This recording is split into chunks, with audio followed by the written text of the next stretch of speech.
All right, can everyone on the phone hear me? Just make sure. Yes.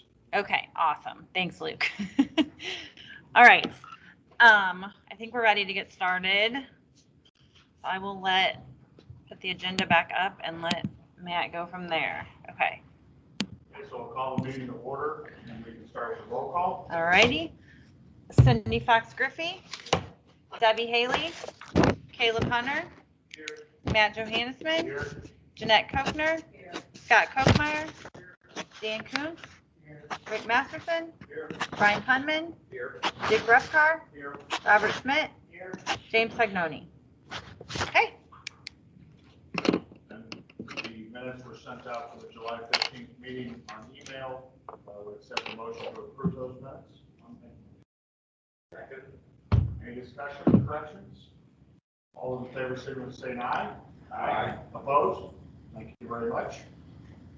At this time, we'd open up public comment. Mr. Chairman, members of the board, I'm joining C. A.C. Genoff, public advocate and resident. And I'm here today because the city of Rhode Island has asked for a reconsideration of onto this road, road boards on this or not. This road definitely needs expansion, turning lanes, sidewalks, guardrails, water issues, biking possibilities, make this road correct.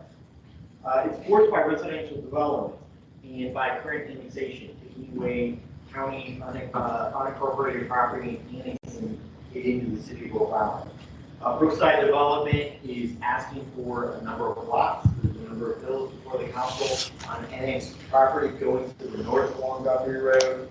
And it actually gets into the floodplain, which brings up a whole other issue of floodplain and flooding of this roadway. Lombardo Homes, the city's been charging or asking for impact fees and developer payments to the city of Rhode Island. And I want to make sure that that's part of this equation. And I understand that the city is asking for more money than for what they asked for from the road board in May. I thought it was approved by the road board, but I was mistaken, it wasn't approved. So the public roadway and safety is at stake here, and is a jeopardy, but I really think the city of Rhode Island needs to only have more money and be more of a partner in this countywide project. They're coming to you to ask for, I believe, 80% if I'm not mistaken. But when they're asking for money from developers in this neighborhood, I really think that that should be part of the equation. That should be part of the payment. And I also think that the city has been making deals in terms of annexing these lanes. They've been making deals for less fees from contractors or construction homes. I'm sorry, residential developers such as Lombardo. They've been making deals for less money in terms of the annexation agreements. I think that's wrong. I think that Lombardo Homes and the other homes that are building homes in this neighborhood are making a great profit. And I think that they're creating a lot of these safety updates and safety needs. And I think that they need to come to the table with more money, more responsible. Leave it up to you whether you want to override the decision you make for reconsideration. I really want to make sure that the city will come and paying their fair share, developers paying their fair share. These are the cause of this very much. Or any other additional public comment at this time? Hearing none, we'll close public comment. Item number 5, we'll go ahead and have the city of Wentzville present the Guthrie Road project. City of Highland.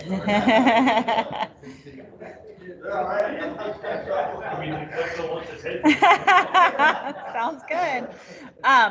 Okay, let me pull up your presentation, and then do you want me to? I'll just drive for you, and then you can, if you see in like kind of over here, that way the you can be heard on the phone. Mask off for this part. So, yeah. Give me 1 second. I'm gonna share the other. Da, da, da. Up there. Okay. Awesome. All right. Next slide, please. Okay. Hang on. All right. So, back in 2018, City of Falmouth was approved for $3.3 million of funding for the Guthrie Road improvements project.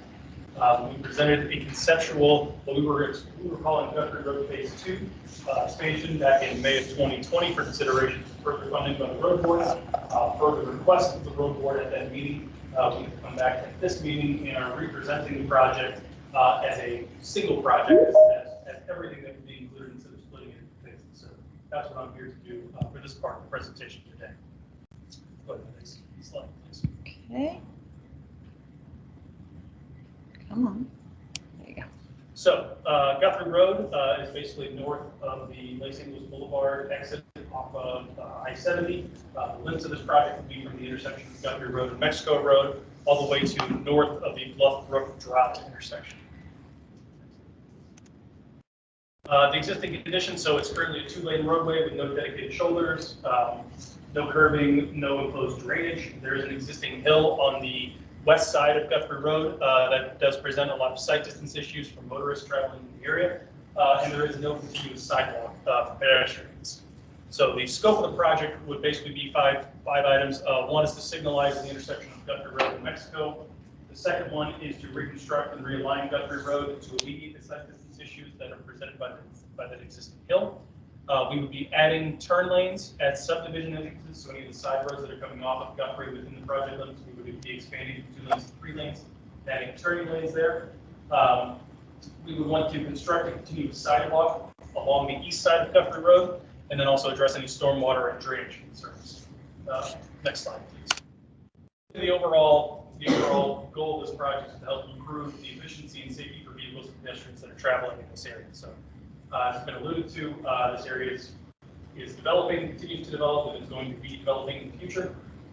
It is one of the main thoroughfares in the city of Falmouth, and so it's a good project to try to address some of those issues now before things get too out of hand and we get too many residents in the area.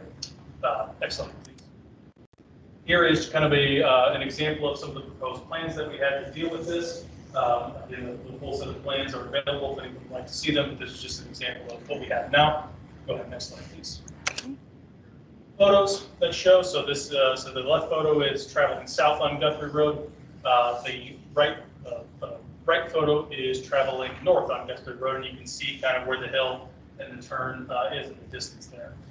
On the left is the new Keystone Ridge development, and on the right is the Brookside development. Next slide, please. And so here is the total funding that we would be asking for this project. So it's a little north of $5.7 million. 4.6 million and change goes to the county, and 1.1 million goes from the city of Falmouth. It is slightly more than an 80-20 split due to the fact that a small portion of this project occurs outside of the city limits and inside the county jurisdiction. At the request of the county and at the advice of the county, they would be paying for that 100%, and the rest of the project would be split 80-20 between the city of Falmouth and St. Charles County, which is that's why there's the slight difference in the percentages there. Just to kind of explain that. It does, I guess, it does come across as an expensive project, but I would like to remind everybody that we were previously approved for 3.3 million. This would basically be the addition of the 2.3 million and change that we were asking for back in May. So the actual costs have not changed. Maybe that increased a slight percentage, perhaps, versus what we presented today. So really, this is just combining the two things into one, and here's what the total cost of the project would be. So that is all I had at this point in time. Next slide. None of the right of ways from that developer. So yes, we are utilizing some right of way that was previously set aside by the developer to help this, but we do need to acquire some additional right of way. It's not from being developed. No. It's from private ground. Correct. So it happens to be along Guthrie and all that. Correct. And Correct. And is this new one, is that the realignment because the survey wasn't done right? So effectively, yes. So this project would include the realignment to take care of all the rock, everything else that we would potentially encounter as part of this project. So that would be, I thought we discussed that, and it was kind of going to be an overrun because, like the surveys, City of St. Charles had an issue where they didn't do some surveying correctly. Correct. There were some gas lines, and that they covered 80% of the overrun. Okay. But they did a survey, they just didn't do like. So we did do a survey when we submitted the original project. Typically, when we would submit the original project for consideration for funding, that surveying typically occurs once you have design. It's typically not, a full survey is not typically done by the cities prior to a project being submitted for funding. So the survey was done, so as the original project was accepted, we had a designer on board. We've been doing preliminary design as a result of some of the issues that were found via survey and other things that have cropped up as a result of the preliminary design that we were already into. We are asking for additional funds at this point in time. How many homes are getting put in? I guess Lombardo is putting a huge development now on the backside of that. Correct. Admittedly, I don't know off the top of my head. Wade, do you by chance have any idea? There's about development that's coming in probably in the last 6 months or so is up on where the current one, I'll pull the drawing back. The drawing, yep.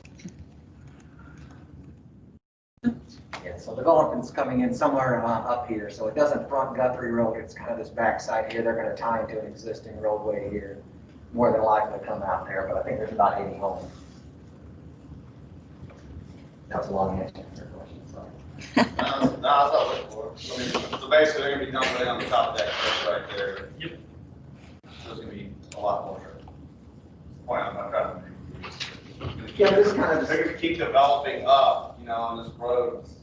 I'm a forward thinker type guy, and I like to think before it becomes a problem. So if we keep building more homes up there, more times they're gonna hit that fence and go off the road and.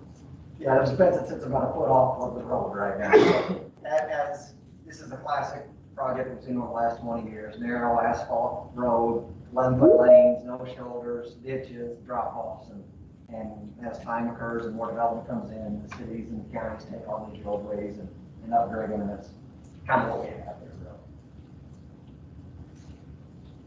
So can you separate out what's being done in this one versus what we approved? The board kind of wanted them to package it all together in one package and represent it like this, based on the last meeting we had. So that's why they put it like this. So they're bringing it as one package, in essence. And I'm- Phase one and phase two. Oh, it did do it, I okay. mean, it kind of was more one project that we thought, so it is what we kind of asked for. Correct. Yeah, so the direction we were given was that, so we had presented it back in May, we had presented what we were calling phase two. It's more, I guess it was more of a hybrid, but we were just wording it as phase two. The idea is that we expanded the scope a little bit, and then we were also taking care of overruns. What the board asked was, instead of doing it that way, come back and present the entire project, the whole project. So what would be both kind of phase one and what we were calling phase two, present that as the entire thing, and look at the project as a whole, as opposed to trying to break it out in separate phases. So that's what we've done here. And I think part of that was for scoring purposes, and I did score the project. And so the original Guthrie is up here, and then the revised is down here. So it didn't move too much. So it obviously does slide down the scale. And I'll just say, I mean, I feel like I was asked by the auditor this year to kind of establish thresholds for things, which is a hard thing to do when you actually go back and look at scoring for 3 years and say, well, this is the number we're going to be under, like always. And it's kind of, not really the case. But I guess in this case, if our threshold was $100 in that last column, which is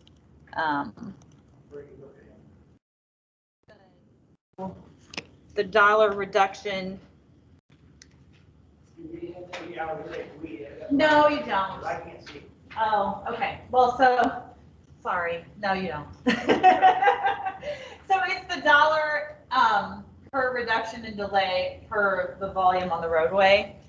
And it goes from $2 for the best project to, or I shouldn't say the best project, but the highest scoring project, down to 682 for that original Skinner industrial application that they brought before FedEx came in and it was economic development. So this project is at 9544, which again, it's not the greatest, but it's also not the worst. And if you had to establish a threshold, it would probably be about $100. And, you know, I would say there's projects that are going to be more expensive. There just are. You know, we've had Bramblett Road was one that kind of, you know, got out of hand with the county, and it ended up costing a lot more than they originally anticipated. I think, you know, Westwood Drive was kind of another one that there were some additional costs that they didn't know about at first. And, you know, it's taken a long time to get done. So I think, you know, it's important to kind of look at the whole project and the cost and, you know, and the need, and decide, you know, what. I get what an auditor thinks in their world. Yeah. But in my time, there is no No. standard, there is no No. needed. But we will still evaluate it. I mean, but Yeah. there's something new and different almost every year. And I'm gonna. And an auditor, I get it. It makes a lot of sense. And I'm not gonna tell him, you know, I'm not gonna establish a line. I'm just gonna tell him this is whatever. Yeah, for consideration, I guess. You know, this kind of covers our 2 years, and, you know, we started a couple of years ago and were approved for a little bit over half. Covers our instead of a $5 million project for 1 million. Right. Whatever that's worth. That's true too. Which,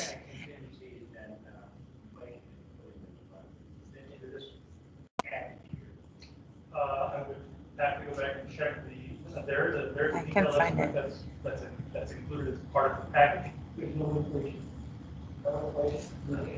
And I think we have 10% contingent. I was gonna say, I can pull it up, but if you have it, that's probably pretty good. On the traffic Yep. flow number on page 2.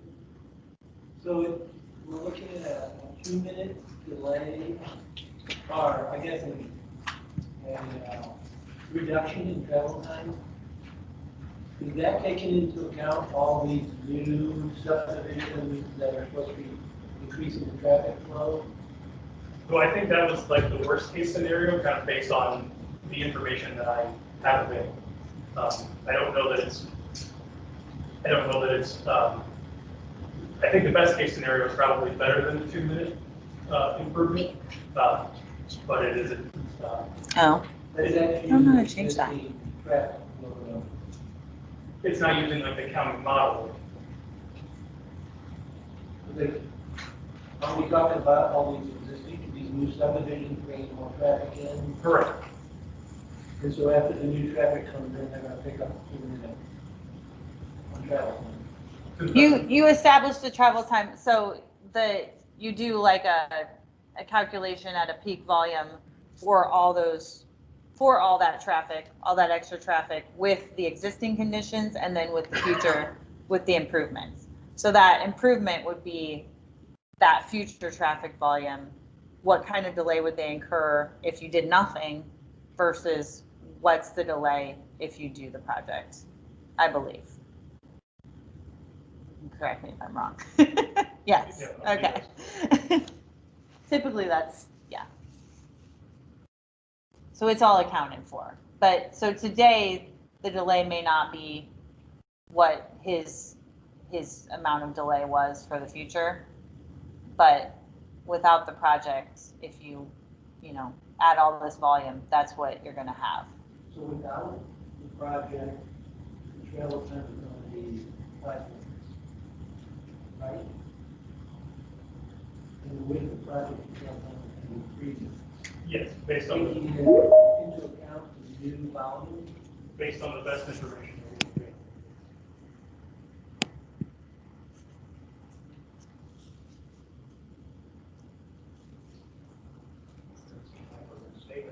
No, a lot of it. 2 minutes? I'm not sure. 2 minutes is a big deal, you guys. Like when you think of traffic, yeah, 2 minutes is a big deal. Yeah, no, 2 minutes is a big deal, especially if you think about, well, Convention Center Boulevard was another one where people were like, well, we're going to save 2 minutes. That's nothing. No, when you go out of your way, every trip, every day, that's in the traffic engineering world, that's a big deal. And we have submitted this as a traffic flow, but keep in mind, we're also alleviating site distance issues. by doing this as well. There are some safety improvements that are up here. Right, yeah, that is a separate issue. Yeah. You say safety issue, is there, we have information on accidents right now? So there have been, I can't remember off the top of my head, I know that a lot of residents have voiced concerns. I want to say that there were 2 or 3 accidents. I was gonna say, there wasn't a huge crash history, but as traffic gets worse and volumes increase. Like I said, though, this is a quintessential local project of taking older country roads with the side lines, the ditches, and just bringing it up to truly, and be never intended to handle traffic at all. And now that, Right. obviously, there's not a lot of traffic now, there's more coming, and there's a ton of these more coming. Because like I said, this is more continuous expansion. Any road you ride, it's got those ditches on either side. Yeah. We're gonna get rid of it sooner or later. Well, we or the municipality are gonna keep addressing this. I mean, it's a very standard project.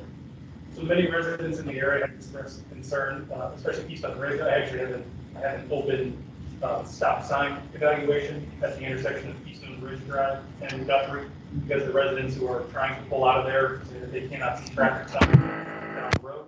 And so they're asking us to put a multi-way stop sign for the value. I just received that request yesterday, so we're going to be evaluating that. But we do have a history of calls from residents in the area, both in the Brookside development as well as in the Keystone Road development, who expressed concern about trying to pull out of their subdivisions and only Guthrie at various points. Amanda, may I make a comment? Yes, you may. Yeah, the 2-minute thing, yeah, I agree with you. It's almost an eternity, especially when you look at it from an ecological standpoint. I mean, you've got a vehicle sitting there just blowing off all their exhaust.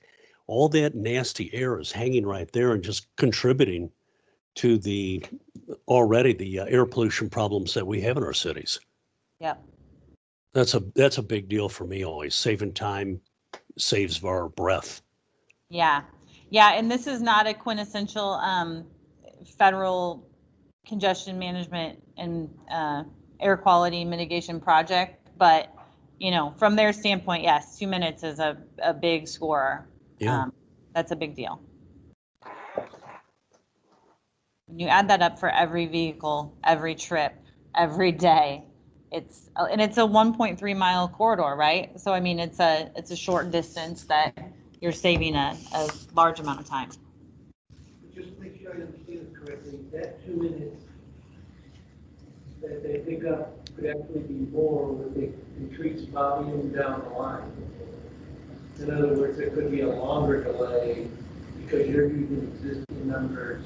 No, I think it's using future numbers. Future numbers, correct. Yes. To the best of the Yeah. information. So right now, the travel time may not be 5 minutes, but it's probably more than 3 minutes. Yeah. Yeah.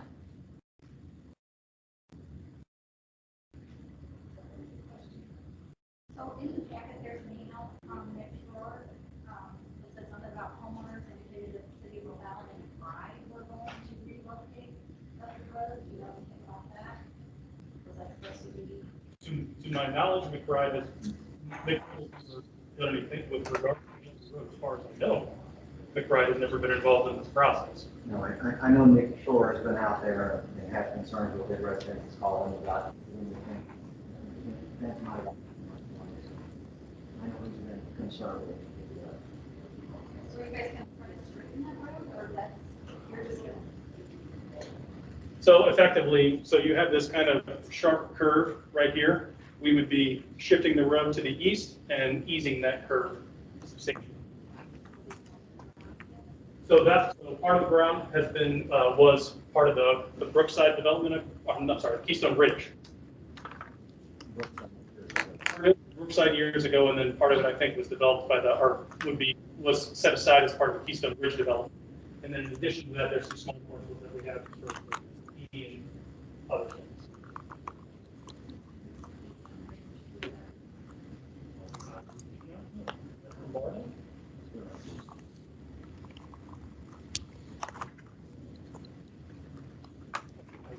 Don't look like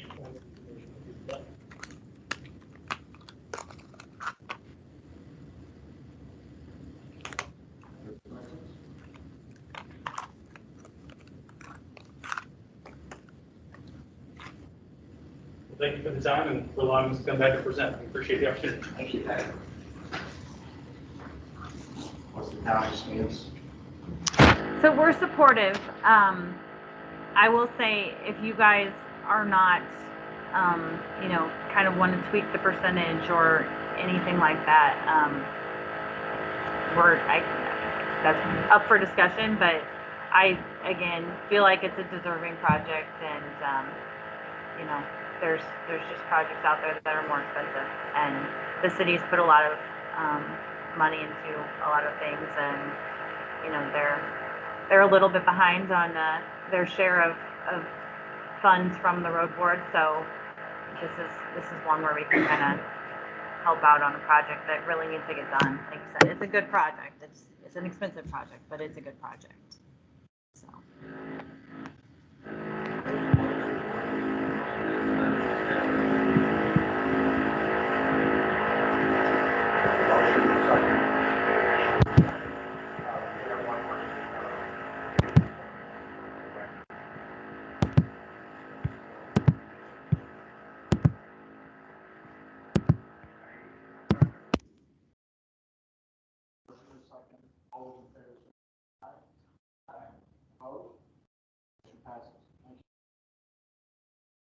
Now we'll move on to item 6.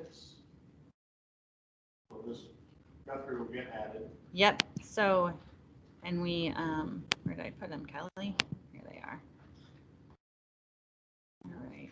So I am going to go with this one. You guys have both of these, so you don't have to look on the screen and read. I'm not sure if I'm sharing this right screen yet with the people on the phone, so let me make sure that. It's that one. That's vertical. That one. All right. Okay, so Guthrie Road is in here as presented. And what happened is we just took out Guthrie Road 1 and added in Guthrie Road as 2. So that'll just, the city will have to help me to make sure those numbers are right, but I believe they are. And then there's also a couple of other changes that I wanted to note. One, in terms of sales tax, 2 things. First of all, we realized that we got the new budgets and tax revenue was higher last year than we were accounting for. So that helped our budget. And then as far as projections for this year, we're still using that 85% number, but they're thinking that we're going to be pretty close to on par with last year. So that's great news. We're going to leave this in here just so we're safe. But that number's probably a little bit higher. And then for next year, I just used a 10% increase over last year. So, or not a 2% increase over last year. So that gives us a little more flexibility and, you know, with the lower this year, that'll balance out if it ends up being a little bit lower. So that's in there. And then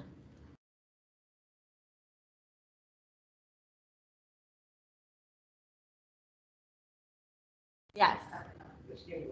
This is the proposed spending per year. Yes. Yes. Yes. So this also includes, on the last page, the $17.5 million MoDOT cost share for the I-70 project that we approved last year. I just wanted to note that that's on here. We're anticipating paying all of that out by the end of the year. It may be next year, but then we get reimbursed in the years to come. So we'll get 7.5 of that back in 21, 22, and 23.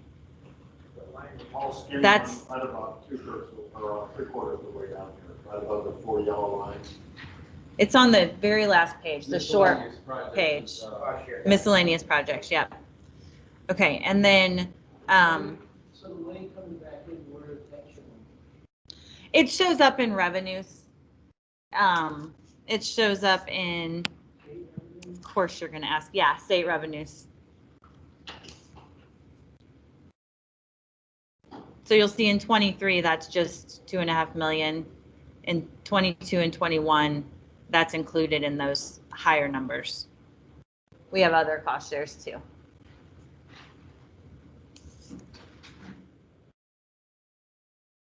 And then additionally, we, under O'Fallon, they previously had, this is on the first page, back to the first page.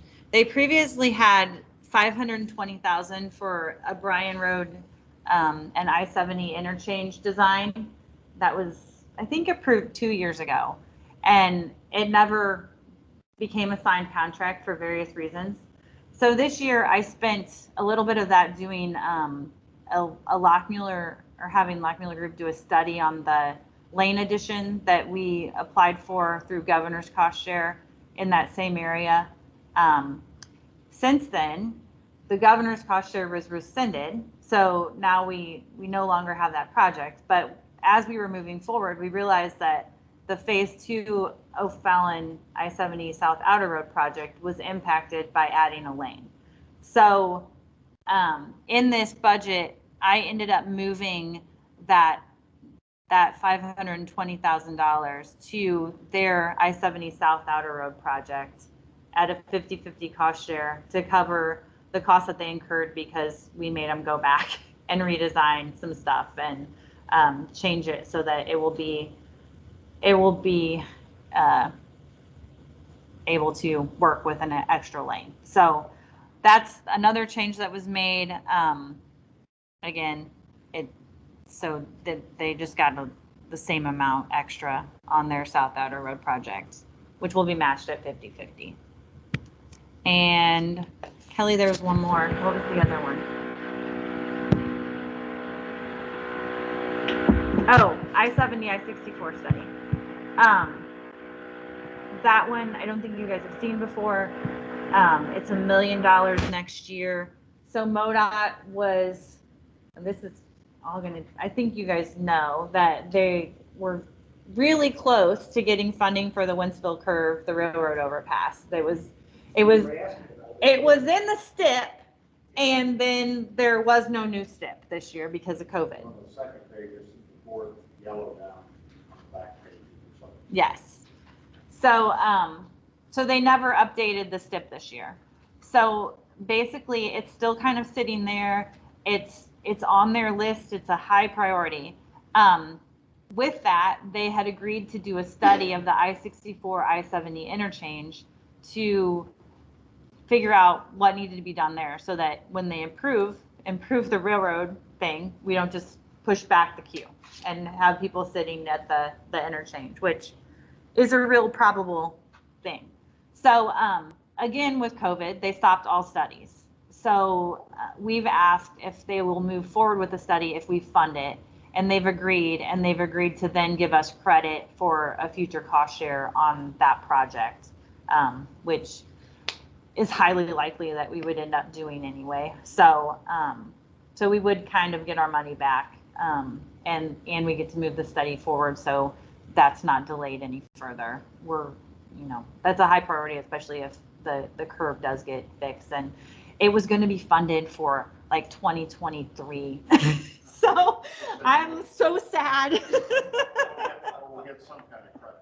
We'll get a credit. We'll front the money, but we'll get it back somehow. Exactly. They're not going to just directly pay us back probably, but they'll use it as our match for a future cost share is what we're looking at. So I just wanted to let you guys know that that was in there. It's something that's a fairly big chunk of money that we're going to spend. So I'm shocked that study's going to cost that. I think it's a study into some design also, preliminary design, AJR. So pretty extensive stuff.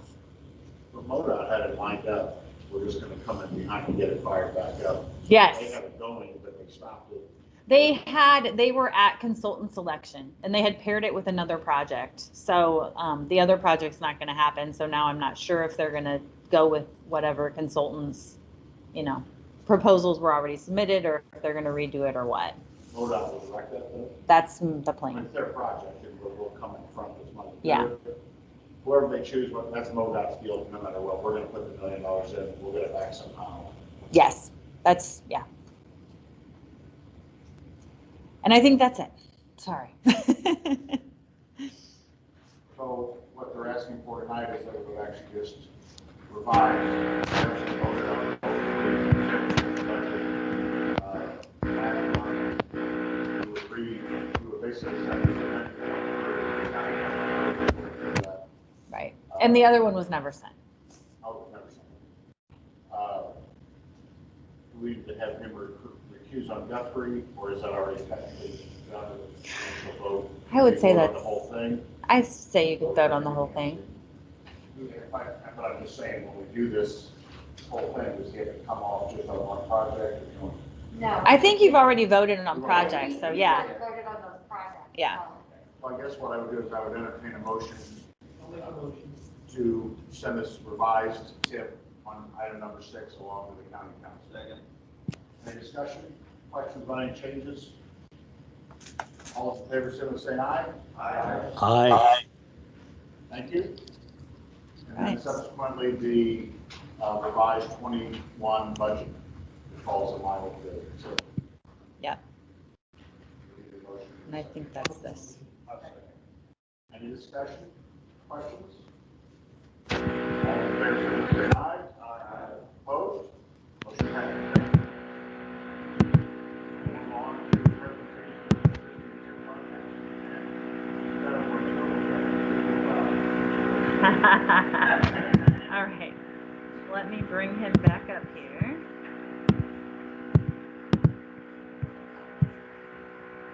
Share your screen with everybody else. Okay, these dual meetings are very difficult. I just want everybody to know. All right. Third slide. Okay. So we are obviously a growing community within St. Charles County. We've got a lot of stuff going on from development projects, capital projects. It's obviously our goal to ensure that we have safe and usable infrastructure, make sure that we succeed as a city and that all our residents fulfill their needs and their desires. Next slide, please. We do have several ongoing roadway projects related to St. Charles County TIP program. So we have the I-70 corridor project that we need in Caledonia. That development, the West Elm Street, Main Street intersection reconfiguration, Hoff Road, Colorado Boulevard extension, and the Bramblett Road. So I'll go through these kind of one by one and update you on what's going on. So, next slide. So the I-70 corridor project. So we do have multiple phases. Right now we have phase 1 and phase 2. Phase 1 is nearly complete. We have the new outer roads from Highway K to TR Fuse. Those two off-ramps are complete and in service. We have made adjustments to the I-70 interchange underneath the bridge, laying some new asphalt and reconfiguring some things there. We still are trying to finish up the Texas U-turns that will take place underneath Highway K, both east and west direction. Phase 2 is set to begin in 2021. Basically, we are in the midst of design right now while trying to account for the additional lanes on I-70. So we've taken that into account. We're trying to finish up that design as well. Construction to continue the outer road system, basically the Highway K to Woodlawn, will be commencing sometime next year. Is our best estimate. What do you think of the Texas U-turn being done? So they have put up the panel walls on the west side. I don't believe on the east side. I don't think they've commenced that on the west side. So hopefully a couple of months on that one is I think what the current estimate is, but they haven't checked in project manager on that one yet. So I may not have like the latest information. Hopefully soon. So here are just some photos kind of demonstrating what that looks like. I apologize for the quality. It's very difficult to take photos of this and drive at the same time. That was a dash cam. Yes, Yeah. It is, people are still getting used to it, and people don't always have a lot of sense when it comes to this. But anyway, so just some photos kind of showing what's going on. You can see the actual the U-turn there on the right. That would be the west side that they're kind of prepping and doing right now. We ran into a lot of issues with the soil in that area. We've had to remediate it, but we're making progress on that. Hope to get it done. So next one. Okay, so DD and Caledonia. So this is a large development on the south side of O'Fallon near the Winghaven exit on 64. So site clearing is currently complete. Roadway construction is underway for the Caledonia Parkway. Right now, Caledonia has come in, we are expecting it to be about $500,000 under budget. And DD, I believe, is set to begin next year. We're currently in design on that. So we can go to the next slide. Here's photos of the current ongoing progress. So you can see a lot of the site clearing has been done here. This is looking south. This is looking east. It's very difficult to see, but you can see Caledonia Parkway there in the background. I believe they poured the second half of that road yesterday or earlier this week. So Yeah. we're making a lot of good progress on that. Things are moving quickly down there, so good to see. West Elm and Main Street. So What's development look like out there? And are things coming out of the ground? Or? no, not yet. So right now we're just building Caledonia Parkway as the main point of construction. I think once that gets done, then they'll start working on the individual building pads and some of the residential development here. I believe is the point of the Lots of tree clearing. Lots of tree clearing. And there's giant piles of mulch if anyone needs it. Yeah. West Elm and Main Street, so we're going to be looking to realign the current intersection of West Elm and Main into what you see here in the concept. The project has been bid and is under contract. Right now we're awaiting, I guess there were some backups with regard to signal equipment. That's very difficult to get. There's a really long lead time on ordering signal equipment, so we're waiting on that to come in. Construction is expected to begin potentially in will certainly begin in 21. It's possible that it will begin late 20, just depends on when that signal equipment arrives. So with good weather and everything going on schedule, we might be able to get into that one this year, but that will be beginning shortly. It is Hoff Road, so we completed this project in 2020, so this is Hoff Road Phase 1. We added shoulders to Hoff Road, widened it out a little bit, gave it a new asphalt surface. This one came in $250,000 under budget. It was not the easiest project, but we worked through all the issues and got it taken care of. So happy to have that one done, and it's a much better drive now for all of the industrial companies that happen to be in that area. So. Next is Paul Renaud Boulevard extension. So this basically completes Paul Renaud Boulevard from, so there was a dead end right near Blvd High School off Summers Road, if anybody is familiar with that area. This took Paul Renaud basically from that dead end as part of the development and extended it behind the school and then connected out to Summers Road. So this was basically the final leg of Paul Renaud. So now we have a complete, Paul Renaud stretches completely between Dyer Road and Summers Road. So we have a complete connection now. We completed that last year substantially. We were waiting on facade and stuff to take hold this year, but for the most part, it was substantially complete as of December 2019. This project, we came in $200,000 on the budget. It's functioning very well. It has alleviated a lot of the issues that traffic issues that we had just with the confluence of schools that we have in that area. It makes things a lot easier. So next, I believe this is the last one, is Bramblett Road. This project is currently under construction. If anybody's familiar with the Schnooks there on K, this is the road right behind Schnooks that kind of goes down next to Mexico Road. Currently closed. I'm sure a lot of people find that very inconvenient. Unfortunately, it's very necessary. Right now, again, we're under construction, but right now, based on the bids that we got, we projected it would be $90,000 under budget on this project as well. So it should provide a much smoother road, update things, sidewalks, storm sewer, the whole works. So it should be a much more functional and beautiful road once we're done. So. And I believe that was it. Awesome. Did I have anything else? Nope, you had Guthrie Road. And then I got rid of that. So a little update on where we're going. It's a lot of irons in the fire right now. What's the chances of getting a road, Hoff Road there, or that 90 you guys just redid? So there's that 130 acres right there. What's the chances of getting some kind of non-railroad crossing entrance to the outer road there? Good question. That way, that would make it a lot easier to get that developed. Yeah, and we're finding that out. So I don't know if anybody's available, but the Norfolk Southern closed Hoff Road this week, right at the railroad tracks to do some servicing. Unfortunately, the only other way out of Hoff Road is via Highway P. So you had to detour everybody about 20 miles out of their way, which is not going over well. That should be open up tomorrow at 7 a.m. I would certainly support that, but that would, I guess, be a better question probably for Economic Development Department. And in the future, I think we could certainly explore. We were looking at Hoff Road Phase 2, kind of extending those repairs up and around the other 90 up until we get into county jurisdiction. Right. So Potentially water towers there. yeah, exactly. Potentially, we could look at something like that as part of that project if it was feasible. But I do agree that we need to have some sort of. There needs to be something here, just with the railroad having only those two connection points between P and the outer road, it makes it very difficult if work has to occur in the area. So, and unfortunately, like I said, well, not unfortunately, it's a very good thing to have all of that industrial area kind of concentrated in that. It does affect people inordinately, it seems like, when we have to do work for that road. So the O'Fallon Environmental Services out there, so all of our recycling trucks and trash trucks have been going up Hoff Road. I'm sure nobody's been happy about that this week, but unfortunately, it's a necessary byproduct. So, but that's what we got going on. So, any questions? Thank you very much. Thank you again for the time. City of Garden Prairie. All right. Oops. Luke, are you there?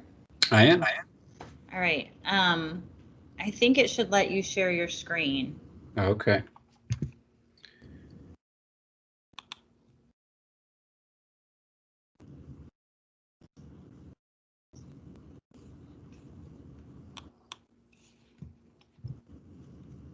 Awesome.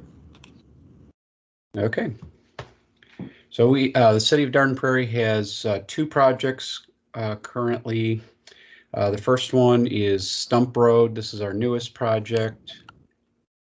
It's located between Highway 364 and Feisey Road, just east of Bryan Road. It's about a half a mile of roadway. The plan is to construct 2 lanes. We are going to look to see if turn lanes are necessary at the neighborhoods. There's one neighborhood on either side of the road, about halfway down. But the current plan is to go with 2 lanes in both directions. We'll have turn lane at Feisey Road, which is currently there, and at Highway N, which is also. Hang on.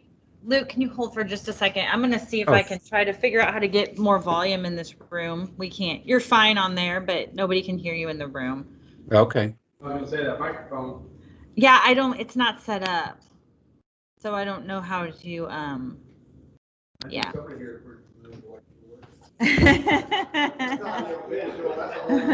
I don't think it's set up, right? Hang on. Oh, wait, it's set up. Oh, hey, that will work. Okay. All right, talk again and we'll see if we can get you now. Okay, so this is a Stump Road. This is a project that's located between Highway 364 and Feisey Road. It's just east of Bryan Road. It's about a half a mile long. The plan is to construct 2 lanes, one in each direction, with sidewalks on both sides of the street, the newly improved street. Right now, it's just open ditch with no sidewalks, no shoulder. We are going to take a look to see if turn lanes are necessary at the 2 neighborhoods. There's a neighborhood on either side, residential neighborhoods on either side of the street currently, and there are turn lanes at Feisey Road and Highway N, which is the north outer road for 364. And but the plan is to have 2 lanes on the improved roadway, and it'll be a reconstruction. The city, county, and east-west gateway federal split is just under 50% from the county, 12% from the city, and 40% federal for a $2.3 million project. What we have done to this point is we have gone through a qualification-based selection for the preliminary engineering, the design of the road, and also we included in that the construction engineering. That project was awarded by the city to H.R. Green, and we have signed an agreement with them. That agreement will be sent on to MoDOT here probably this week, probably tomorrow, for approval, concurrence by MoDOT. We expect there to be a couple of properties where we need to acquire right-of-way. Otherwise, the right-of-way has already been donated to the city over the years as the multiple subdivisions have developed along this property. So just 2 remaining properties that have residences on them, older homes that have been there for quite some time, over 20 years. Okay, and then we'll be moving on to preliminary design once we get concurrence from from MoDOT for our consultant selection. And then we plan on having a public meeting to show our preliminary design to adjacent property owners, adjacent businesses. We do have Darden Prairie Plaza is located off of Stump Road at the north end. So we'll invite anyone who would like to participate in those meetings to come in and provide comments so we can incorporate those into the design. Our next project is Hanley Road. This is a project located just north of Feisey Road, I guess west of Bryan would be a great place to show you where it's located. North of Feisey and west of Bryan, north of the City Hall. Okay, there's a zoomed in look. We do have a couple of residential developments that exist along that roadway. 3 of them in Darden Prairie and one of them in Lake St. Louis. The project has been designed. We've put together plans. This is the typical section for the road, sidewalks on both sides, 2-lane road. We do have turn lanes at Feisey Road and up at, that's it, turn lanes at Feisey Road. At Feisey Road, and it does include modifications to the traffic signal as well. We did submit those plans, specifications, cost estimate to MoDOT. We did receive a minor number of like maybe half a dozen comments from MoDOT. We've made those changes and we have not resubmitted, and I'll let you know about that here shortly, but here's the budget. We have 50% cost share with the county, 10% for the city, and 40% federal on a $1.8 million project. Our cost estimate currently for the final plans is just under this amount. The preliminary engineering and construction engineering just also happens to be HR Green. Our right-of-way acquisition consultant is HDR Engineering. We have currently acquired 17 properties. We have 1 property remaining, and that property we signed with that property owner. We signed a contract to purchase the right-of-way and some temporary construction easement back maybe 6 or 7 months ago, maybe 8 months ago. But their mortgage company has yet to sign a deed of release. We're working on that with the mortgage company. We did have to ask for an extension on the project. I believe that the reason that the mortgage company has not signed off on this was definitely COVID related, with people being out of the office. It's a larger mortgage company, and we've heard some very recent information, I believe yesterday, that they were moving forward, but we still haven't gotten it. What the city is going to do is we are going to obtain a permanent roadway easement, which does not require a concurrence from the mortgage company. We'll get that from the property owner. That's our plan, and we're working on that. But like I said, we did get the extension on the project from East West Gateway. That was a 9-month extension.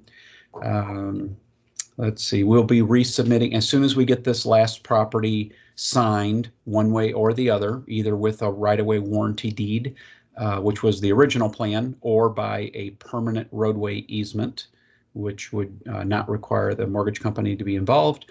Then we will resubmit our final plans for approval by MoDOT, and then we'll put out our request for bid this fall, and then move forward with construction next spring. Anybody has any questions on either of those?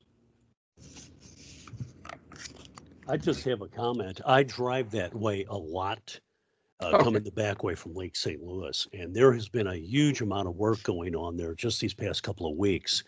A lot of utility work being done, right, and exactly. so forth. That must have something to do with Inverness, that new subdivision going in.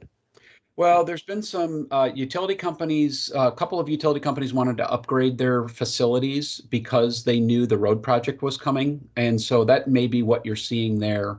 Okay. Public Water Supply District number 2 and Quiver River were doing some relocations, and Public Water Supply District number 2 was doing some upgrades as well. So. Okay. I thought it was the road going in already, but okay.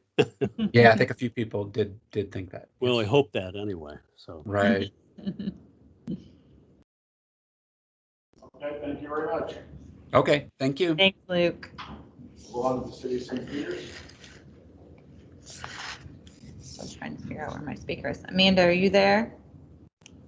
Yeah, I'm here. Can you hear me? I can hear you. You'll have to speak up a little bit. All right. Are you able to share your screen? I am trying. Okay. Trying to figure out where my sound comes from. You see it? Are you able to see it? All right. Can you guys hear her? Do another. Can you hear me? Nobody. We can see you. We can You see can your. Can you hear?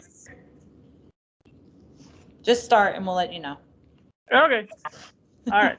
My name is Amanda Rich. I'm the transportation engineer for the city of St. Peters, and I am presenting our road board project updates today. We have 6 ongoing projects with the county. They're listed here. The first project that we have, which is nearing completion, is the Jungerman Road Safety Improvements Project. This project was from Blvd Road to Bartley Street. It included installing some inlaid pavement markers, installing a high friction surface treatment on the curve by Anthony's Produce, which is also the intersection of Blvd Road, the unsignalized intersection of Blvd Road, as well as installing some rectangular rapid flashing beacons at the mid-block crossing there by the Spencer Creek Apartments. All of those things are installed. The only thing left to be installed is just another sign on the beacons on the opposing side of the roadway, just to draw a little more attention to the crossing there. We came in about $15,000 under budget, and I checked with the police department this week, and they're not aware of any wet road crashes on this curve since we've installed the treatment. So I think we're doing pretty good. I think it's doing its job. So, yeah. Second project is the Jungerman Road Bridge Replacements Project. We are getting pretty close to being complete with this project. All the pavement is in place, the bridge is in place, the box culvert's in place. They just recently put up some fencing and guardrail. Currently, they're working on doing some punch list item work. Unfortunately, that includes replacing some pavement that's already failed. So there are some lane closures. It's all warranty work. We're not paying extra for that. That's the contractor is eating that cost. The one big item that we have left is the ride of the bridge on the southbound side. It's a little bumpy. It doesn't meet spec. So we're working with the contractor to determine what they're going to do to remedy that rough ride. So otherwise, we're getting pretty close. You can see we've got, this was a combination of 2 projects, the P28 Stormwater and Trail Project and the Jungerman Project, Bridge Project. We're getting pretty close on both. You can see here we've got the trail down under the bridge complete and all the fencing up. It can be, it's accessible to the trail users now. So we're getting really close. They're working on some revegetation and buttoning up some yards. So we're getting there. The third project is the Salt River. Yep. Who's the contractor on that one? Pavement Solutions. Pavement Solutions. Correct. All right, go ahead. All right, I couldn't hear that. That's probably good.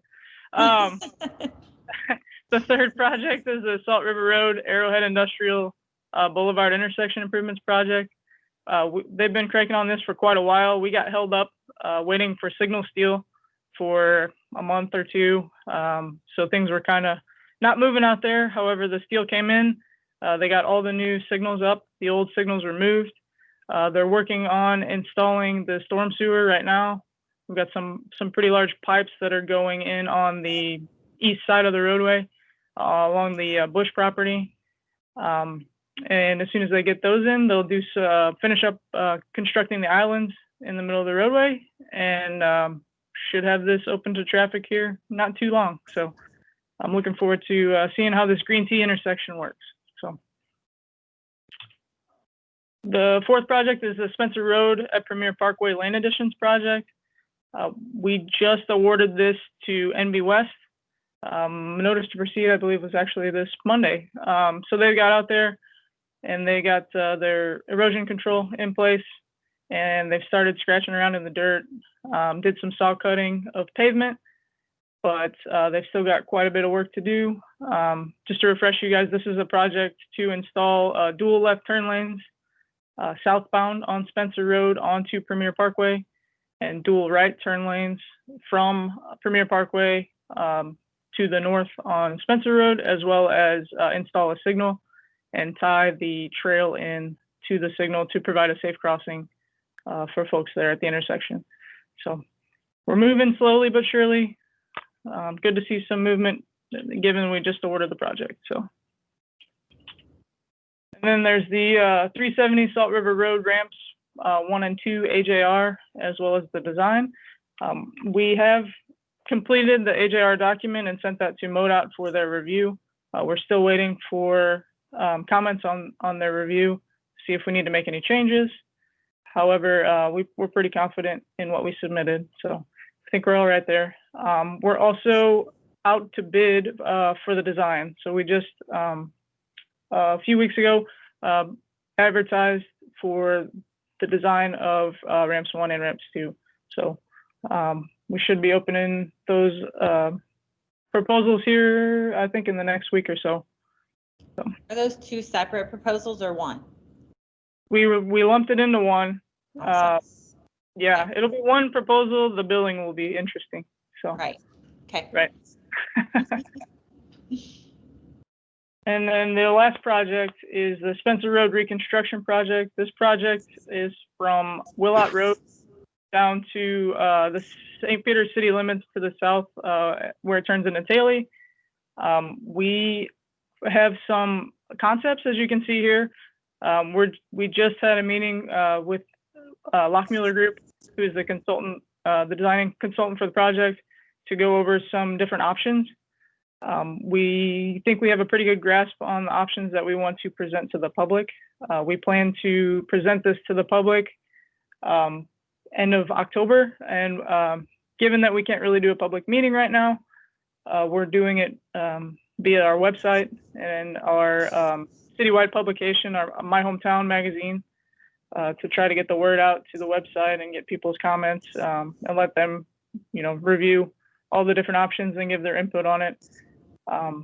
When we have all that, we'll determine what our final design will be. So we're moving right along. Any questions? That sounds good. Thank you. Thank you. Moving on to the city of Wentzville. Right. Okay, see if I can get our screen shared here. Okay. Then you'll have to speak up. Okay. Okay.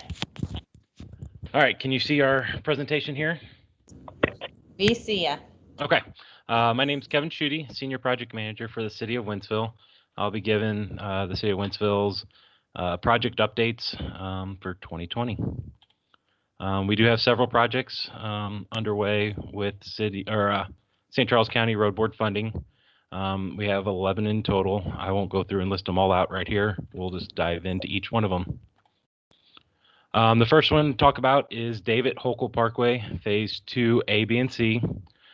This is one of the city's larger projects. As everyone knows, we kind of broke this one out into 2 separate packages.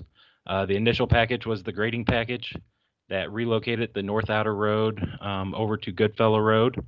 It included a MSE wall on the north side of I-70 and included the interchange grading on the north side for the ramps and David Hochul Parkway. The reason we kind of did that is to allow the ground to settle with the high amount of fill that we were placing in the area. We expected some substantial sediment to occur, so we went ahead and preloaded the ground with all the dirt to allow that to happen.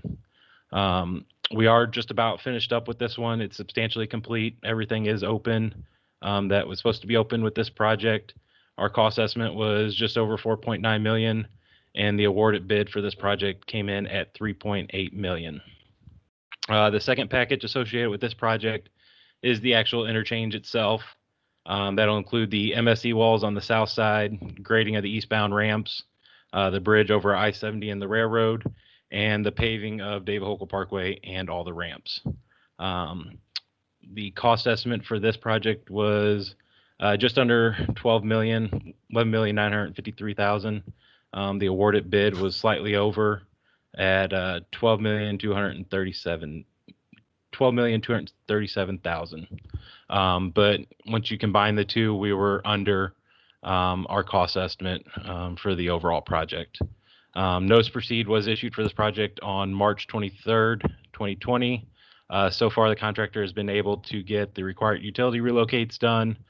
Storm sewers are just about finished up, and we've gotten approval on our MSE wall shop drawings. So those are in production, and we should be starting to see those come out of the ground here in about a month or so. The next project is David Hochul Parkway Phase 2D, kind of a continuation of the David Hochul Parkway corridor. This is the final segment of Phase 2, which connects from the I-70 North Outer Road that was constructed with the Phase 2A, B, and C portion down to Westmeyer Road. The city did undertake a corridor evaluation in 2019 that included conceptual plans, a traffic circulation report, and a noise study. This is the ultimate build for this section will be a 4-lane, but as part of that traffic circulation report, the city did determine that a 2-lane design could meet the current demand for the foreseeable future. So that is what we are moving forward with, is a 2-lane design through this area. That corridor evaluation also did find that there was no sound barriers needed, but we will reevaluate that as we get closer to final design. The total financials for this one are total cost estimate 8.8 million, with St. Charles County picking up 7 million, City of Wentzville at 1.7, or an 80-20 split. Our current schedule is to complete or to continue design through 2020, begin right away for any remaining right of way that might be needed. This project was, the right of way was platted with several of the subdivisions that were in the area. So there won't be a lot of right of way needed, but there may be some temporary construction easements needed to make slopes work out. We're anticipating a 2020-2023 construction schedule. A design notice to proceed was issued in June, and the design consultant is working on preliminary plans currently. Here's just kind of a quick exhibit showing the location of the roadway. You can kind of see it does meander through several subdivisions over to Westmeyer Road, where it'll tie into Westmeyer Road. And then to the right here, you can see kind of our typical section, building those eastern 2 lanes first, and then the ultimate build out to add the additional western 2 lanes at a later date. We will include all the grading so that we won't have to come back through and do mass amounts of grading. When we add the 2 other lanes in, it'll just be cutting out the roadway and setting it up to pour the pavement. Next project is the Piney Road Shouldering and Resurfacing Project. This project consists of adding 3-foot shoulders to Piney Road and resurfacing Piney Road between Stewart Springs Drive and Forest Way Drive. Additionally, the design will account for realigning Piney Road at a sharp 90-degree bend. I'll show that in the next slide, at Pine Woods Drive and at Stewart Springs Drive. And this will also include a curve correction to reshape the horizontal curve at Spring Mill Drive. Financials for this one, total cost estimate for the project was $2.5 million. We did receive federal STP funding for this project for 50%, or $1.25 million, with St. Charles County covering $1 million of that, and then the City of Wentzville at $250,000 for a 50-40-10 split. Current schedule is design 2020, 2021, right-of-way 2022, and construction 2023. We did post a design SOQ on September 4th, and we should be receiving our proposals back next week for this one. Like I said, here's that sharp 90-degree curve that you can see on Piney Road.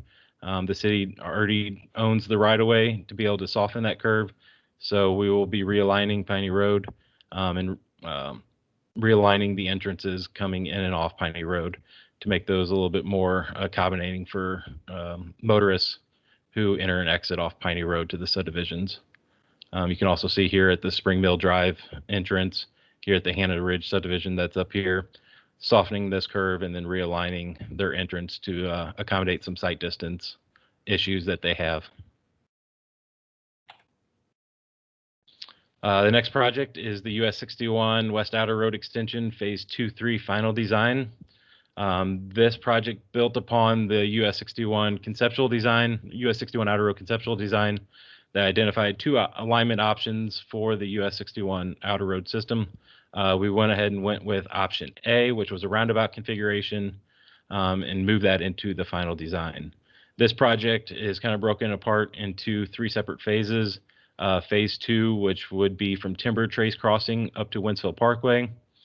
Phase 2A, which is really that continuation of the turn lane project on Wentzville Parkway that accounts for the turn lane and the pavement at the intersection of where the outer road will tie in. And then Phase 3, which is Jockey's Run to Timber Trace Crossing. Our design estimate for this project was $1.1 million.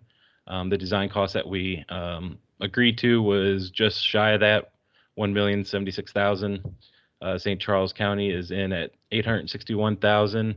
City of Wentzville $215,000, or an 80-20 split.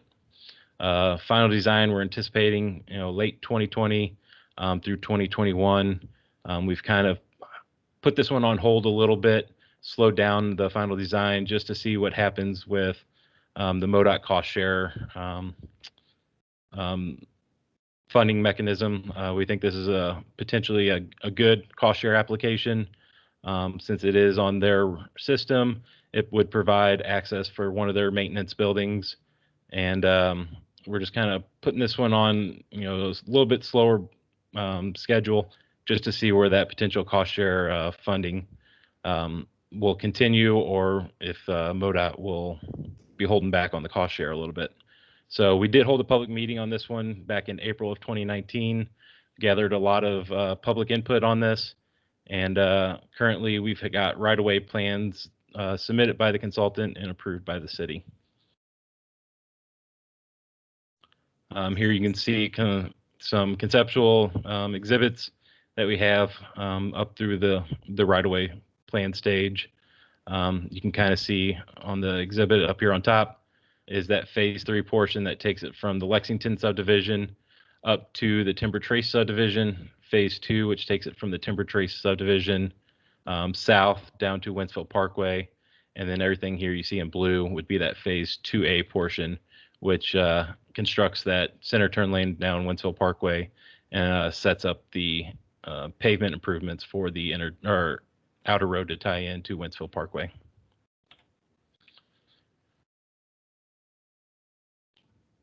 Next one is kind of leads right into that US 61 Outer Road Extension Phase 2A portion. The city did submit and receive federal STP dollars for the pavement preservation along Wentzville Parkway. So this is a complete pavement replacement and center turn lane addition between Meyer Road and Parkway Ridge Boulevard. Really completes that center turn lane all the way from I-70 up to US 61. This coordinates the construction with the new intersection for the future I-61 or US 61 Outer Road connection. Our cost estimate is just shy of $2.3 million. We did receive 50% cost or federal STP dollars at $1.14 million. St. Charles County's in at $915,000, and the city of Wentzville picking up the remainder, $228,000 for a 50-40-10 split.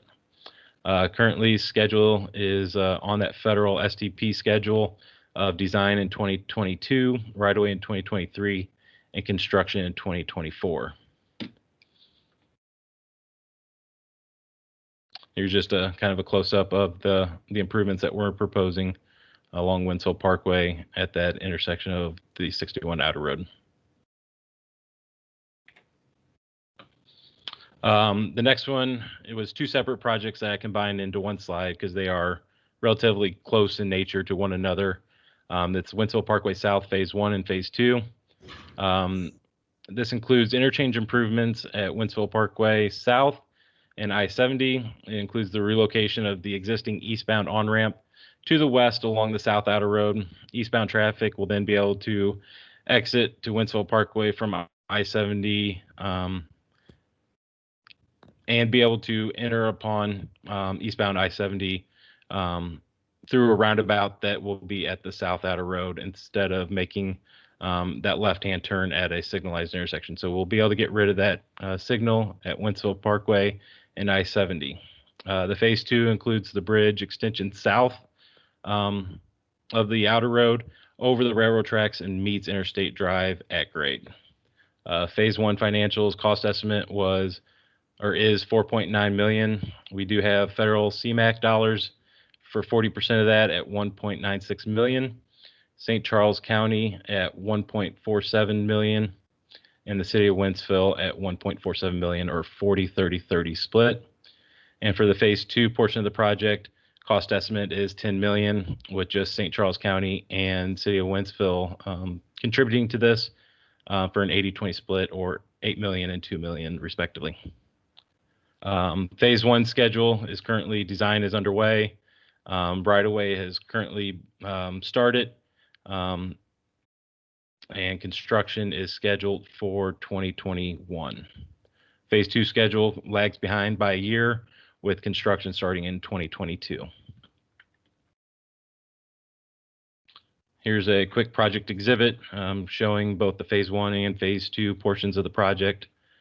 Phase 1 project is mainly this roundabout here along the South Outer Road that ties the new ramps into it. And then the Phase 2 portion of the project extending Winsville Parkway South down to Interstate Drive.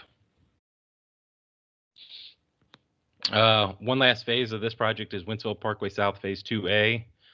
This one is a three-way kind of cost share with the county, city, and a private developer.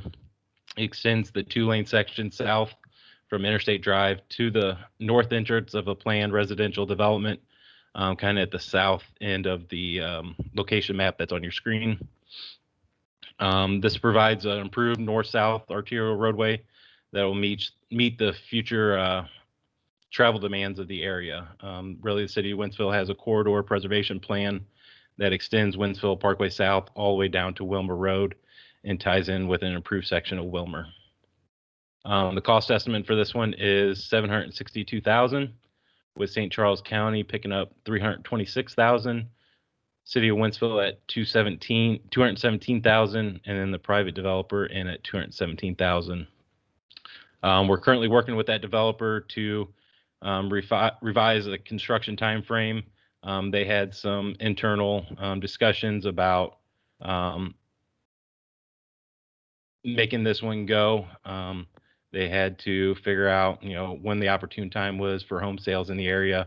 And they believe that that time's coming up here very shortly, so they're wanting to move forward with this one pretty quickly. Winsville Parkway Turn Lane Phase 2. This project is pretty much complete. It's been substantially complete with just some final punch list items remaining. This was to widen existing Winsville Parkway to both sides to add that center bidirectional turn lane between Schrader Creek Boulevard and Meyer Road. This project also included a substantial amount of pavement replacement and preservation, the ADA upgrades, and the continuation of the 10-foot multi-use trail that runs along Winsville Parkway. The construction cost estimate for this project was $2.4 million. We came in just under that at $2.1 million. And the overall project cost estimate was $2.8 million. With 50% federal SDP dollars at $1.4 million, St. Charles County at $1.1 million, and the city of Wentzville contributing $284,000 for a 50-40-10 split. Here's some pictures from the completed project. As you can tell, there was a substantial amount of pavement replaced along the project, the continuation of the 10-foot multi-use trail, and significant ADA upgrades along this corridor. Westmeyer Road Phase 3 project. This project will reconstruct Westmeyer Road from North Point Prairie down to the bridge over one of the tributaries to McCoy Creek. This project reconstructs an existing 2-lane road to a 3-lane road with curb and gutter on the south side and grassy swales to the north. It includes a 10-foot wide multi-use trail down to Rotary Park for access down to Rotary Park, as well as numerous ADA improvements, stormwater improvements, lighting, and utility relocations. Current cost estimate is $5.8 million, just shy of $5.9 million, with St. Charles County coming in at $4.7 million, City of Wentzville at $1.1 million, or an 80-20 split. Currently, design is just about done. It is done. It's ready to go. We're finalizing right away on the last few remaining parcels. We hope to have all that completed by the end of the year, and then construction started up by spring of next year. Here's an exhibit just to show the improvements that we're going to complete. It does account for the future tie-in with 2D of David Hochul Parkway into Westmeyer Road. So we did accommodate and a plan accordingly for that. And then down here, you can see where the tie-in is with the bridge over the tributary to McCoy Creek. And the last project that we have for you is the new signal at the intersection of West Pierce Boulevard and Meyer Road. This intersection is currently an all-way stop, experiences lengthy backups during the AM and PM peaks. And it also includes a stop control conversion at the nearby West Pierce and Cheryl Ann intersection from a 4-way stop to a 2-way stop. This will allow that free flow of traffic once you get through the signal at Meyer Road to be able to continue all the way down to the next signal at Schrader Creek. This project also includes numerous ADA enhancements, storm sewers, pavement replacement, fiber interconnect in between the signals, this proposed signal and at Schrader Creek, and improved turning radiuses for some of those larger vehicles that utilize this area. Current cost estimate for this project is $700,000. We do have CMAQ dollars, federal CMAQ dollars in this project for 50% of it, or $350,000. St. Charles County at $280,000, and the City of Wentzville at $70,000 for a 50-40-10 split. Schedule design was 2019, right away 2020, construction 2021. So far, 2 of the 4 parcels have been acquired, and we're still anticipating that winter of 2021 construction notice proceed. And again, here's just a quick exhibit showing the signal layout and some of the improvements that we're going to be doing at that intersection. So with that, that ends my presentation. If anyone has any questions. Next time you're going to get your own meeting. I apologize. Questions? Thank you. Thanks, Kevin. Under other business, we see we'll go back to Wednesdays, looking at the 21st, and we'll just knock out the remaining municipalities for the same type of presentation. Hopefully will be the 21st. I have to check we get moved because the grand jury is in here. So I need to check their schedule. I will let you know. I have a couple questions just for informational purposes. So I just did a quick tally of all the savings that these municipalities had. We're at 1.5 million. But we don't really use that money. We're budgeting based on our tax revenue. You do. We're not figuring that money in, are we? Yeah, it gets rolled back in. So these budget numbers are including.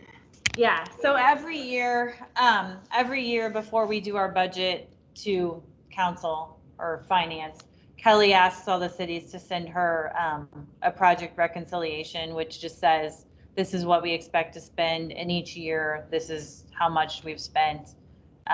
Well, she knows how much they've spent, how much they've been. Right. Yes. And then once the project is, so usually if they are still in the midst of the project, I'll kind of carry it on. I usually don't get rid of funds or assume that they're not going to be needed until the project is done. But once the project is closed out, then that money just rolls back into the general fund. We no longer account for future payments, and it just comes back to us. So when the feds are matching dollars and we're matching and the cities are matching, they come under budget, we always get that extra money back, or is that split up between federals? We get our percentage. Of the whole, okay. I got it. So we always pay out. When they ask for reimbursement, they ask for our, whatever our portion is, and we pay that portion. So the remainder just comes out as your percentage of the underrun.